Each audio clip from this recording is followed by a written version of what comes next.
বাজারে সবজির ঊর্ধ্বমুখী দাম কিংবা রাসায়নিক ব্যবহারের ভয়, এই দুই চিন্তা থেকেই মুক্তির পথ দেখালেন জলপাইগুড়ির বজরাপাড়ার বাসিন্দা রাজু রায়।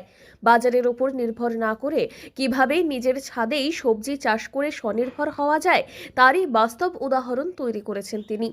রাজু রায়ের দাবি, বছরে প্রায় ৮ মাস তাকে বাজারে সবজি কিনতে যেতেই হয় না, কারণ জৈবিক পদ্ধতিতে ছাদের উপরে ছাদ বাগান করেছি।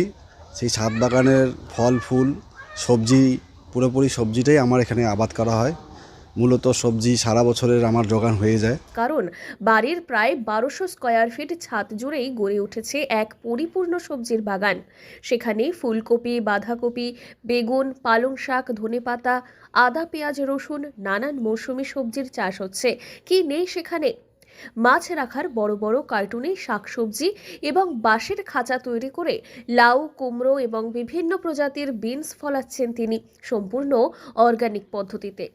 আমার প্রতিবেশীরাই আসছে। আমার প্রতিবেশীরা আমার কাছ থেকে দেখে, আমার নতুন শাকসবজি পদ্ধতি দেখে তারা নিজেরাও চালিয়ে যাচ্ছে, কৃষিকাজটা জানতে চাইছে বিষয়টা। কিভাবে আপনি এই যে অভিজ্ঞতাটা, এটা কিভাবে নিয়েছেন?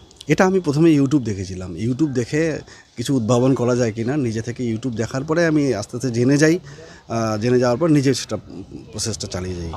সার্টিফাইড বীজ এবং প্রাকৃতিক সার ব্যবহার করেই হচ্ছে এই চাষ। পেশায় গ্রন্থাগার কর্মী রাজু রায় ছোটবেলা থেকেই সবজি চাষে বেশ আগ্রহী। কর্মসূত্রে জলপাইগুড়িতে এসে ২০১৮ সালে নিজের বাড়ি তৈরির পর ধীরে ধীরে ছাদ বাগানের কাজ শুরু করেন। বর্তমানে প্রত্যেক দিন সকালে ২ ঘন্টা করে সময় দেন গাছের পরিচর্যায়। তার অনুপস্থিতিতে পাশে থাকেন তার স্ত্রী মমতা রায়। রাজুর উদ্যোগ দেখে অনুপ্রাণিত হয়ে এলাকার বহু মানুষে ছাদ বাগান শুরু করেছেন। তারপরে কি বলেছে, আদা কার্টুনে, যেমন আদা চাষটা এবছর আমি আদা চাষ লাগাইছি ১২ কার্টুন।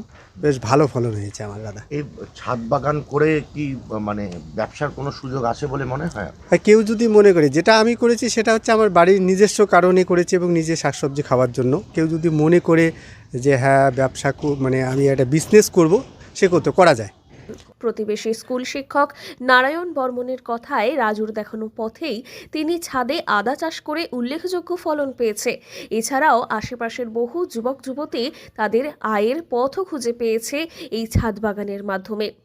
রাজু রায়ের ছাদ বাগান আজ এলাকায় স্বনির্ভরতা এবং পরিবেশ বান্ধব জীবনের তাই এক উজ্জ্বল দৃষ্টান্ত।